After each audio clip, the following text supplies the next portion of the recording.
Jadi kalau penipuan itu intinya adalah seseorang atau badan usaha yang memberikan janji palsu untuk mendapatkan keuntungan bagi pribadinya.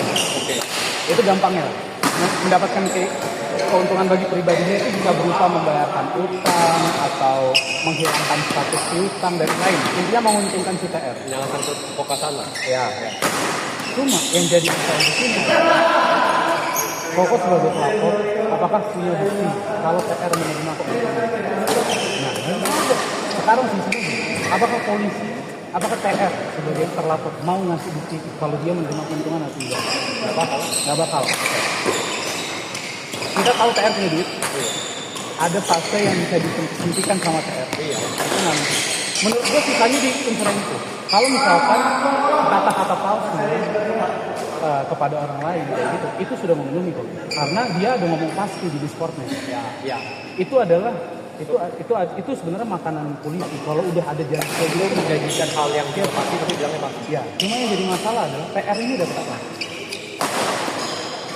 Kalau TR nggak dapat apa-apa, itu akan diartikan kerugian pribadi, selalu. Itu kerugian pribadi. Sama dengan kayak bisnis. Selalu invest, tapi bisnisnya akhirnya nggak jalan dengan baik. Masa lu mau penjarain, investor mau penjarain lu sebagai pelaku usaha, kecuali dia bisa bukti lu melakukan penggelapan atas duitnya atau menyalahgunakan uang. Nah, ini TR apakah yang masuk lu sendiri? Yang masuk pakai dana lu sendiri. Semuanya dilakukan tanpa tanpa masalah. Iya. Tapi ya kalau gue lihat kan si pelapor itu ada diintimidasi. Tapi intimidasinya kan setelah nyangkut kan. Iya. Kayak lu bodoh dan lain-lain. Tapi intimidasinya juga kayak kalau mau cepat kaya ya untuk mantai dia kayak gitu kan. Iya. Nah, ada dua belah pihak yang salah juga. Cuma gue tuh kalau dari sisi hukum, gue sih harapin sebenarnya harus ada efek jerah bagi orang sekarang kayak misalnya orang prematur sudah bisa ya. Cuma maksud gue gini, kalau kemarin gue dengar klipnya Gemar sama Denny. Gue cukup nggak sepakat sama statement sebagai orang hukum. Gema Astronaci itu. Nah, dia tuh bilang dari modul yang itu ada nggak risk reward management? Ada. Nah, habis itu pokoknya dia akan bertanya kayak, oke, targetnya kamu masuk yang berapa? 3,3. Sempat keempat. Target TPR, tapi target TPR tidak segitu katanya si member. Nah, ditanya sama gue, target kamu berapa? Gue sepakat sama orang yang begitu. Karena menurut gue juga, bayangin lu berharap sesuatu karena lu bayar orang 30 juta lifetime, tapi lu nggak bisa manfaatin omongan dia untuk masuk ke sini. Masalahnya kita bayar. Ibaratnya kita ngasih jasa ke investment banking spesialis dan lain. Tapi rugi. Jadi gitu. Menurut gue itu ya fair. Betul. Dunia bisnis itu. Nah, harus ada. Makanya netizen semua bilang sekarang banyak banget kelas rekomendasi A, tapi ngomongnya itu selalu ada Dior dan Dior Amerika selalu lah.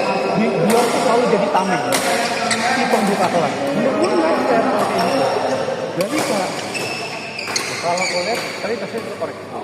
Kalau selama ini gue lihat dari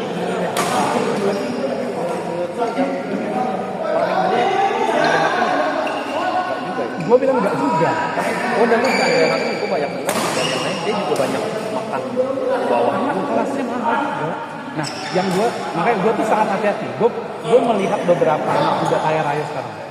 Gue ngelihat yang mana ya yang jujur. Hati gue cuma melihat dari luar aja. Menurut gue yang jujur sekarang 2 orang. Si Hengki sama David lah.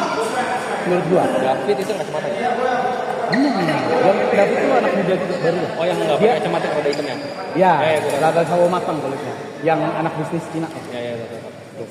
Karena gini, buat dia nggak pernah ngomongin pasti enggak. Tapi dia pernah nunjukin portofolio dalam 1 tahun itu cuma masuk trading 18 tahun. Jadi win rate 18 nol. Nah, maksud gua itu adalah ketika lu buka kelas, setidak-tidaknya lu harus bertanggung jawab masuk di range berapa, take profit di berapa, dan stop loss di berapa. Kalau misalkan ada kelas yang buka seperti itu, gua suka. Karena gini, ibaratnya lu udah ngasih tahu kalau di bawah segitu harga saham atau harga Bitcoin dan lain-lainnya keluar. Kalau lu masih nggak keluar, kita bisa menyalahkan orang itu, member itu. Karena lu udah kasih regulasi. Iya, lu udah kasih tahu. Lu harus cut loss di sini bro, minus 5% cut loss. Kalau lu nggak cut loss, ya masalah dia. Gue udah ngasih tahu cut loss. Cuma di Manta, apakah dia bilang ada cut loss? Enggak. Bahkan si Sulianto tuh bikin kelas nabung dambung Manta. Coba tuh bayangin.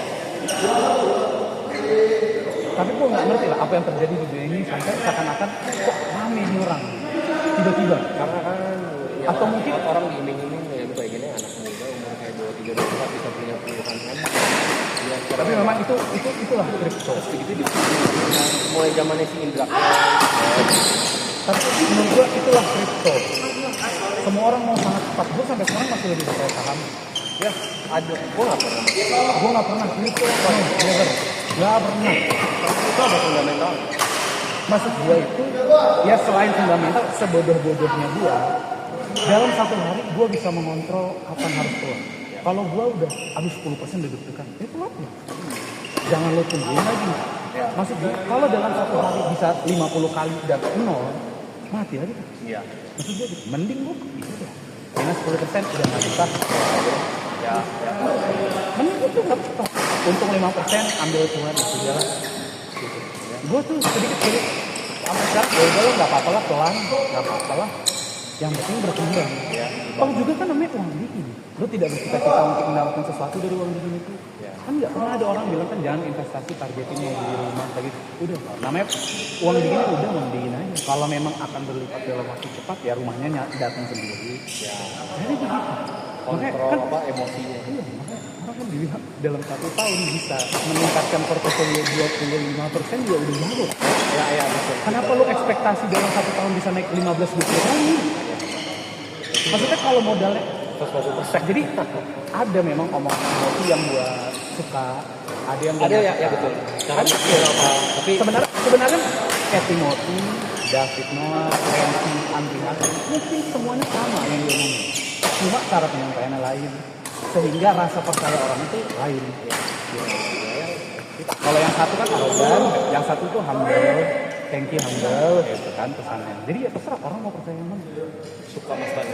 Iya, itu kan kalau cuma perkara MPR lu warna apa dan lu mau, menurut gue sih yang apa? Coba itu si David Noah. David Noah tuh pernah masuk saham, portonya dibuka. Jadi dia lihat nih, jadi ada timnya pokoknya, atau nggak si David itu sendiri. Gue kemarin agak bareng BRMS, gue ngekor dia BRMS. Karena pas BRMS rally, dia sempat posting, dia masuk 2 kali, 5M di angka 1100 dan 1100 berapa gitu.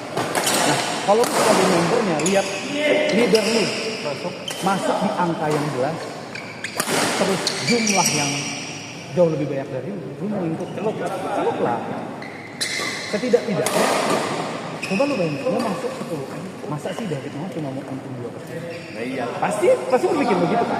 Dimana track record dia pernah buka dalam 1 tahun cuma main 18 kali, selesai. Masa sih orang main 18 kali cuma ngincer 2%? Parah lah. Iya, maksudnya kemana kek? Sabar kek. Jadi ya itu. Makanya, ya gue tahu. Tapi menurut gue Timothy ini sudah dari ternak uang skemnya. Ya banyak yang ngomong. Karena di ternak ketiga sekarang ya. Iya. Jadi ini tuh cuma mungkin tapi ambisinya Timothy nggak bisa ngikutin sama si Cynthia sama yang lain. Raymond. Kamu sih. Itu gue pernah dengar. Dari zaman mereka bertiga memang udah nge-scam juga.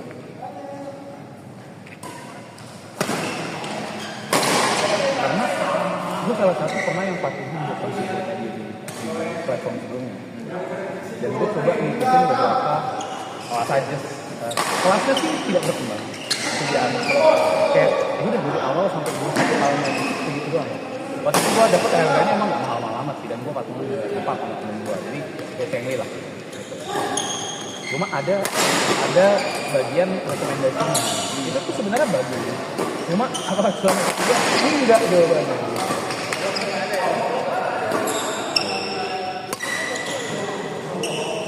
Dan sekarang tuh banyak kok yang modalnya balik lagi kalau memang gue keras gitu ya tetap aja gue akan tetap balik betah karena ya Lebih jelas. lebih jelas. Di gua kemarin yang sempat nggak ada. Ngepet. Gue termasuk yang dada loh. Yang tuh. Tapi nggak sampai gue nggak sampai dia punya PMU.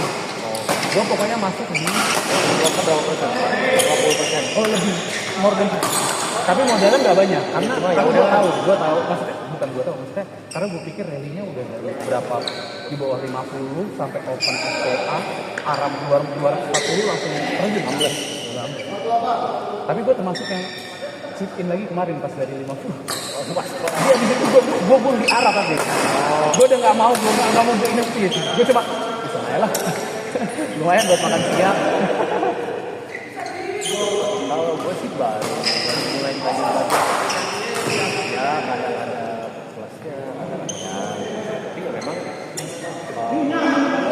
kebetulan kan gue mainnya depan laptop kali cuma memang ya ngontrol emosi sih Benar. gue juga apa serakah atau segala macam lagi gitu Makanya gue tuh sekarang pokoknya prinsipnya kalau memang gue rasa cukup ya udah mau setelah gue nggak jarang juga setelah gue take profit dan rally ya sudah justru kadang kalau gue udah keluar dan gue masuk lagi di situ puncak ambisnya ya kadang kan namanya katanya kalau lu udah ngambil profit kan bisa mungkin ya mas iya karena kan terus naik lu turun lagi iya jadi kayak yang ya kadang masuk gue ada masuk di GTSI nah itu dia contoh GTSI itu masuk dari 320 nah keluar 380 ya oh yang baru-baru ini naik lagi 42 43 tapi kan kadang ada pas ya aduh kok nggak ya gue masuk GTSI 140 oh tapi gue keluar 160 jadi nyeseknya pas ngeliat jadi gue kan masuk 140 keluar 160 terus pas dia di 200 gue cikin lagi 220 gue keluar lagi sempet kan dia ngedrop kan ya 230 gue masuk lagi jadi gue itu karena pertama mungkin skillnya belum dan mentalnya juga belum ya udah makanya nahan itu kan juga butuh kesabaran maksud gue nih ketika kita udah floating profit let's say 100% terus bandar bawa turun ke 75 aja pasti udah abu dari cuan 10 juta jadi 7,5 juta udah harap cuma iya tapi biasanya juga ya at the end bisa jadi 15 juta tuh 10 juta bisa jadi begitu ya. cuma ya itulah makanya yang penting bersyukur aja lah Ya. yang penting kan udah cuan cukup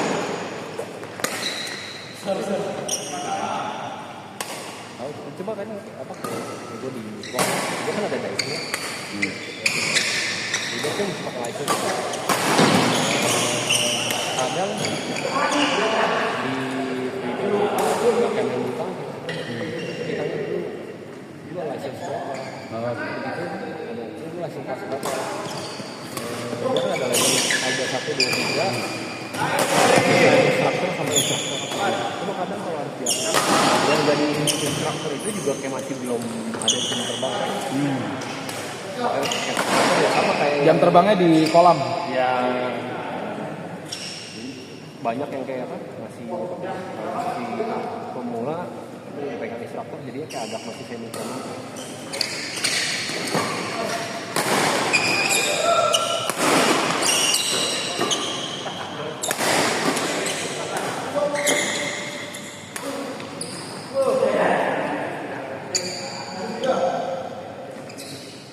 jadi ya gue kayak ngelihat mereka apa namanya bagus ya karena gue tahu kok semua orang motif main kripto ekspektasi dan dia ya apa ya gue sepakat kalau Timothy Ronaldo ini punya mempromosikan sesuatu meyakinkan orang lain dia punya aura kayak gitu bayangin coba dia rekor kali masuk yang 30 juta dari berapa miliar dan mampu singkat coba ya itu kan ketika semua orang nggak percaya kalau Timothy Ronaldo itu from the scratch dari nol sampai kaya raya dia datangkan orang, gue bukan siapa-siapa, gue tabungan gue 30 juta jadi miliar. Seneng gak gue?